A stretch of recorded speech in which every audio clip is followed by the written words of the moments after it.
പൊളിഞ്ഞുകൊണ്ടിരിക്കുന്ന ഒരു സമര നാടകത്തിന്റെ കരിന്തിരി കത്തലായിരുന്നു ആശാ വർക്കർമാരെ മുന്നിൽ നിർത്തി SUCI സംവിധാനം ചെയ്ത സെക്രട്ടേറിയറ്റ് ഉപരോധം. ഒരു കാരണവശാലും വിജയിച്ചുകൂടാത്ത സമരമാണിത്. മഹാഭൂരിപക്ഷം ആശാ വർക്കർമാരും തള്ളിക്കളഞ്ഞ സമരം. എത്ര ആശാ വർക്കർമാരാണ് സെക്രട്ടേറിയറ്റ് ഉപരോധ ദിവസം സമരം ചെയ്തത്? ആകെയുള്ള 26,125 ആശമാരിൽ 2,264 പേരാണ് സമരരംഗത്തുണ്ടായിരുന്നത്. ഇടുക്കി, മലപ്പുറം, വയനാട്, കോഴിക്കോട്, കണ്ണൂർ ജില്ലകളിൽ ഒരാൾ പോലും സമരത്തിൽ പങ്കെടുത്തിട്ടില്ല. സെക്രട്ടേറിയറ്റിന് മുന്നിൽ വന്നും വരാതെയും സമരത്തിൽ പങ്കെടുത്തത് ആകെ ആശാ വർക്കർമാരുടെ 10% തികച്ചില്ല. എന്തായിരുന്നു ഇവർക്ക് കിട്ടിയ മാധ്യമ പിന്തുണ? നുണകളുടെ മഹാപ്രവാഹത്തിന് കൊടികെട്ടിയ മാധ്യമങ്ങൾ ആവും പോലെ ചാലുകീറിയിരുന്നു. പ്രതിപക്ഷവും BJPയും ഒന്നിച്ചു പിന്തുണച്ചു. സച്ചിദാനന്ദനെ പോലുള്ള കവിശ്രേഷ്ഠന്മാർ രണ്ടും കൽപ്പിച്ചാണ് ആശീർവാദം ചൊരിഞ്ഞത്. എന്നിട്ടും 10% ആശാ വർക്കർമാർ പോലും സമരത്തിന് ഇറങ്ങിയില്ല. മെലിഞ്ഞുപോയ സമരത്തെ സടകുടഞ്ഞ് എഴുന്നേൽപ്പിക്കാനായിരുന്നു സെക്രട്ടേറിയറ്റ് ഉപരോധം. മാർച്ച് മാസം തുടക്കം മുതൽ സമരത്തിൽ പങ്കെടുത്തവരുടെ എണ്ണം നമ്മുടെ മുമ്പിലുണ്ട്. മാർച്ച് 6 മുതൽ 15 വരെ 10 ജില്ലകളിൽ നിന്ന് ഒരാൾ പോലും സമരത്തിന് ഇറങ്ങിയിട്ടില്ല. മാർച്ച് 15 ആയപ്പോഴേക്കും സമരക്കാരുടെ എണ്ണം 420 ചുരുങ്ങി. എന്ന് വെച്ചാൽ ഈ സമരത്തിന് വലിയ പ്രസക്തിയൊന്നും ആശാ വർക്കർമാർക്കിടയിലില്ല. പിന്നീടല്ലേ പൊതുസമൂഹത്തിന്? എന്തുകൊണ്ടാണ് കൊട്ടിഘോഷിക്കപ്പെടുന്ന ഈ സമരം ഇങ്ങനെ പൊളിഞ്ഞു പോകുന്നത്? ആ കാരണം നമുക്ക് വിശദമായി പരിശോധിക്കണം. സംസ്ഥാനം നൽകുന്ന ഓണറേറിയം വർദ്ധിപ്പിക്കാനാണല്ലോ സമരം. ആശാ വർക്കർമാരുടെ സേവനങ്ങളും പ്രതിഫലവും നിശ്ചയിച്ചിരിക്കുന്നത് കേന്ദ്ര സർക്കാരാണെന്ന് നമുക്കറിയാം. അവർക്കെതിരെ ഇവർക്കൊരു പ്രതിഷേധവുമില്ല, അവരോട് ആവശ്യങ്ങളുമില്ല. സംസ്ഥാന ഓണറേറിയം ഒറ്റയടിക്ക് 21,000 വർദ്ധിപ്പിക്കണം. അത് കിട്ടിയിട്ട് നിങ്ങൾ സമരം തീർത്താൽ മതി. ഇതെങ്ങനെയാണ് അസംബന്ധമായ ആവശ്യമാകുന്നത്? അതിന് ആശാ വർക്കർമാർക്ക് ലഭിക്കുന്ന പ്രതിഫലത്തിലുള്ള വ്യതിയാനം നാം മനസ്സിലാക്കണം. സംസ്ഥാന വിഹിതമായ 7,000 രൂപ കൂടി കൂട്ടുമ്പോൾ ആശാ വർക്കർമാർക്ക് എത്രയാണ് പ്രതിഫലം കിട്ടുക? ഈ കഴിഞ്ഞ ജനുവരിയിലെ കണക്ക് നമ്മുടെ മുമ്പിലുണ്ട്. പ്രതിഫലം വാങ്ങിയവരുടെ ആകെ എണ്ണം 24,765 ആണ്. അതിൽ കേന്ദ്രത്തിന്റെ ഇൻസെന്റീവും സംസ്ഥാനത്തിന്റെ ഓണറേറിയവും ചേർന്ന് 10,000-ലധികം രൂപ കൈപ്പറ്റിയവരുടെ എണ്ണം 22,923. സംസ്ഥാന വിഹിതമായ 7,000 പൂർണ്ണമായും കൈപ്പറ്റുകയും എന്നാൽ കേന്ദ്ര വിഹിതമായ 3,000 രൂപ പൂർണ്ണമായി വാങ്ങാൻ കഴിയാത്തവരുടെയും എണ്ണം 1,673 ആണ്. ഓർക്കുക, സംസ്ഥാന വിഹിതം ഇവർക്ക് പൂർണ്ണമായും കിട്ടിയിട്ടുണ്ട്, കേന്ദ്ര വിഹിതം പൂർണ്ണമായും കിട്ടിയിട്ടില്ല.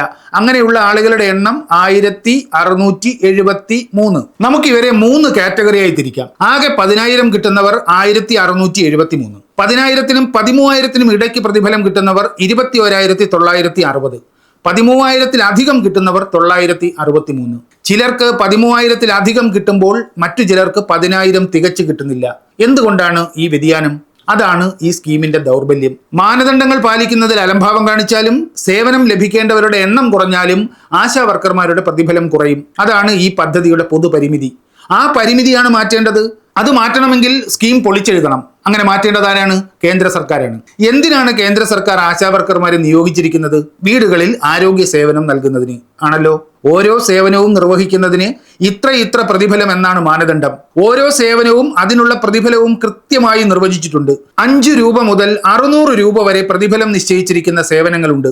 ഉദാഹരണത്തിന്, ഒരു ഗർഭിണിക്ക് കേന്ദ്ര സർക്കാർ നിശ്ചയിച്ചിരിക്കുന്ന എല്ലാ സേവനങ്ങളും പ്രസവം വരെ നൽകുന്നതിന് 600 രൂപ വെച്ച് ആശാ വർക്കർക്ക് ലഭിക്കും. ഗർഭിണികളുടെ എണ്ണം കൂടുന്നതിനനുസരിച്ച് ഇൻസെന്റീവ് വർദ്ധിക്കും. ഗർഭിണികൾ ഇല്ലെങ്കിലോ ഇൻസെന്റീവും ഇല്ല. ഇനി ഗർഭിണി ഉണ്ട്, സേവനം നൽകിയില്ല എങ്കിലോ ആശാ വർക്കർക്കെതിരെ നടപടി വല്ലതും എടുക്കാൻ കഴിയുമോ? ഇല്ല. ഇൻസെന്റീവ് നഷ്ടപ്പെടും, അത്രയേ ഉള്ളൂ. ആശാ വർക്കർക്ക് പ്രതിഫലം വേണോ? പറയുന്ന സേവനങ്ങൾ ചെയ്യണം. സേവനങ്ങൾ ചെയ്തില്ലെങ്കിൽ പൈസ ഇല്ല. ഇത്തരത്തിലുള്ള 34 ഇനം വ്യക്തിഗത സേവനങ്ങളും 6 ലക്ഷ്യങ്ങളുള്ള ഭവന സന്ദർശനങ്ങളും അതാണ് ആശമാരുടെ ദൗത്യം. അത് നിർവഹിക്കാനാണ് സ്കീം. ഉദാഹരണത്തിന്, ഭവന കേന്ദ്രിത ശിശു പരിപാലനം എടുക്കുക. കുഞ്ഞുങ്ങളുടെ വീടുകൾ സന്ദർശിച്ച് ആവശ്യമായ സേവനങ്ങൾ നൽകണം. ഒരു കുട്ടിക്ക് 50 രൂപയാണ് കേന്ദ്രം നിശ്ചയിച്ചിരിക്കുന്നത്. ഇതല്ലേ വർദ്ധിപ്പിക്കേണ്ടത്? 20 വയസ്സ് മുതൽ 49 വയസ്സ് വരെയുള്ള സ്ത്രീകൾക്ക് അയൺ ഗുളിക വിതരണം ചെയ്യുന്ന സേവനമുണ്ട്. മുലയൂട്ടുന്ന അമ്മമാരും ഗർഭിണികളും ഒഴികെയുള്ളവർക്കാണ്.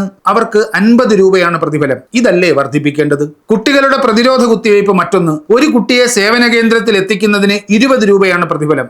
ഇതല്ലേ വർദ്ധിപ്പിക്കേണ്ടത്? ഇങ്ങനെ 5ഉം 10ഉം 15ഉം 20ഉം 25ഉം രൂപ പ്രതിഫലം നിശ്ചയിച്ചിരിക്കുന്ന വിവിധ സേവനങ്ങളുണ്ട്. തുച്ഛമായ ഈ പ്രതിഫലം 2008 മൻമോഹൻ സിംഗിന്റെ കാലത്ത് കേന്ദ്ര സർക്കാർ നിശ്ചയിച്ചതാണ്. 17 കൊല്ലമായിട്ടും 5 പൈസ കേന്ദ്ര സർക്കാർ വർദ്ധിപ്പിച്ചിട്ടില്ല. ഇതല്ലേ വർദ്ധിപ്പിക്കേണ്ടത്?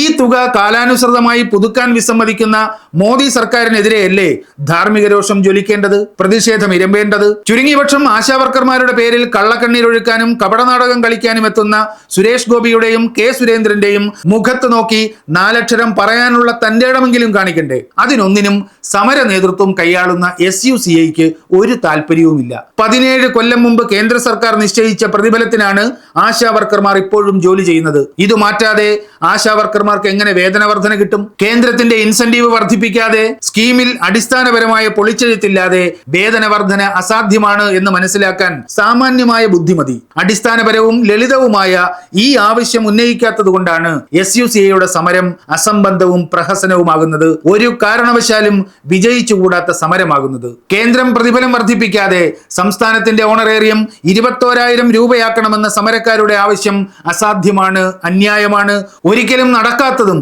നടക്കാൻ പാടില്ലാത്തതുമാണ്. എന്തുകൊണ്ട്? സംസ്ഥാനം 10 സേവനങ്ങളാണ് ആശാവർക്കർമാരിൽ നിന്ന് ആവശ്യപ്പെടുന്നത്. 10 സേവനങ്ങൾ. അതിനാണ് 7,000 രൂപ നൽകുന്നത്. സേവനം ഒന്നിന് 700 രൂപ പ്രതിഫലം. ഇവരാവശ്യപ്പെടുന്ന വർധന വരുത്തണമെങ്കിൽ സേവനം ഒന്നിന് 2,100 രൂപയാക്കണം. എന്ന് വെച്ചാൽ വാർഡ് തല ആരോഗ്യ റിപ്പോർട്ട് മാസത്തിൽ 1 തയ്യാറാക്കുന്നതിന് ഇപ്പോൾ നൽകുന്ന 700 രൂപ 2,100 രൂപയാക്കേണ്ടി വരും.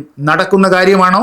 നടത്താവുന്ന കാര്യമാണോ? മാസത്തിൽ ഒരു അവലോകന യോഗത്തിൽ പങ്കെടുത്താൽ ഇപ്പോൾ 700 രൂപ കിട്ടും. ഇത് 2,100 ആക്കണം. നടക്കുന്ന കാര്യമാണോ? 4 ആശുപത്രി ഡ്യൂട്ടി ഉണ്ട്. ഒരു ഡ്യൂട്ടിക്ക് 700 രൂപ വെച്ച് കിട്ടും. ഇത് 2,100 ആക്കണം. നടക്കുന്ന കാര്യമാണോ? ഒരിക്കലുമല്ല. നേരെ മറിച്ച് ഒരു കുട്ടിയെ പ്രതിരോധ കുത്തിവയ്പ് നൽകുന്നതിന് സേവന കേന്ദ്രത്തിൽ എത്തിക്കാൻ 17 വർഷം മുമ്പ് നിശ്ചയിച്ച 20 രൂപ 500 രൂപയാക്കണമെന്ന് ആവശ്യപ്പെടുന്നതിൽ ന്യായമുണ്ട്. 30 വയസ്സിന് മുകളിൽ പ്രായമുള്ളവരെ വാർഷികാരോഗ്യ പരിശോധനയ്ക്ക് സ്ക്രീൻ ചെയ്യാൻ ആളൊന്നിന് നിശ്ചയിച്ചിരിക്കുന്നത് 5 രൂപ പ്രതിഫലമാണ്. ഇത് 250 രൂപയെങ്കിലും ആക്കണ്ടേ?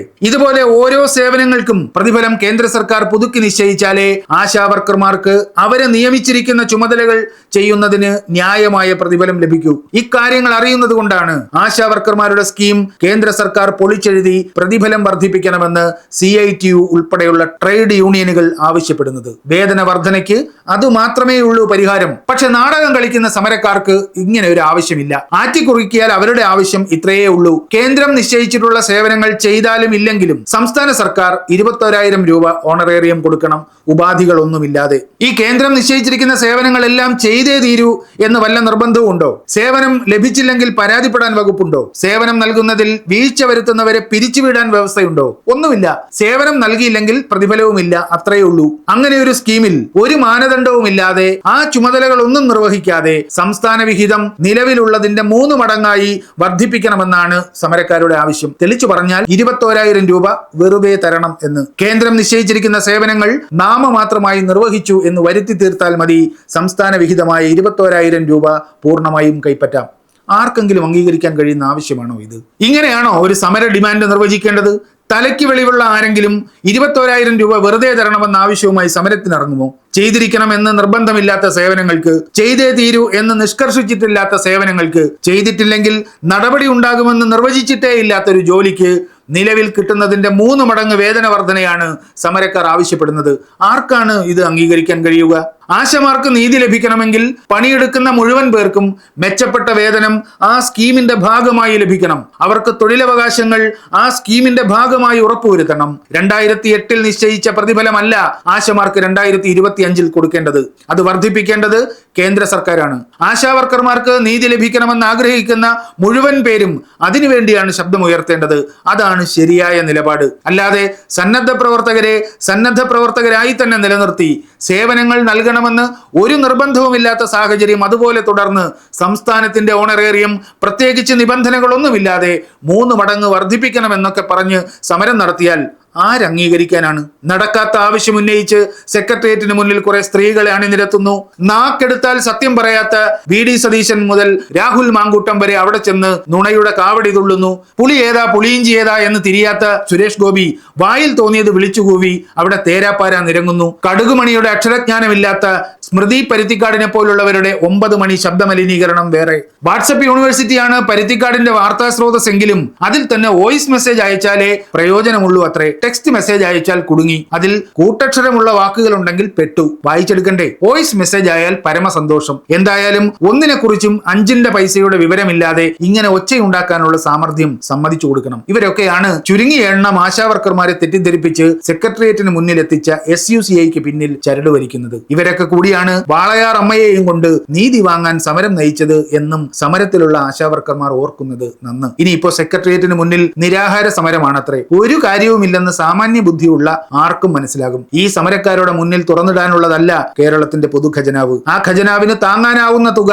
ഓണറേറിയമായി ആശാവർക്കർമാർക്ക് ഒരു ഉപാധിയുമില്ലാതെ ഇപ്പോൾ കൊടുക്കുന്നുണ്ട്. ഇനി അതിൽ 1 രൂപ കൂട്ടേണ്ട ആവശ്യമില്ല. തീർച്ചയായും ആശാവർക്കർമാർ അനീതിയുടെ ഇരകളാണ്. അവരോട് അനീതി കാണിക്കുന്നത് 2008 നിശ്ചയിച്ച 5, 10, 15, 20 രൂപ കൊടുത്ത് ആശാവർക്കർമാരെ കൊണ്ട് ഇപ്പോഴും പണിയെടുപ്പിക്കുന്ന മോഡി സർക്കാരാണ്. അവരുടെ നിലപാടാണ് മാറേണ്ടത്. ആ മോഡി സർക്കാരിനെതിരെ ഒരക്ഷരം മിണ്ടാതെ നടത്തുന്ന സമരം ദയനീയമായി പരാജയപ്പെടുക തന്നെ വേണം. നികുതിദായകന്റെ ഒരു സഹതാപവും ഈ സമരം അർഹിക്കുന്നില്ല. ഇത് നീതിക്ക് വേണ്ടിയുള്ള സമരമൊന്നുമല്ല, കുടിലമായ രാഷ്ട്രീയ ലക്ഷ്യങ്ങളുള്ള നാടകം കളിയാണ്. ആശാവർക്കർമാരിൽ മഹാഭൂരിപക്ഷവും തള്ളിക്കളഞ്ഞ ഈ സമരം അമ്പേ പരാജയപ്പെടുക തന്നെ വേണം.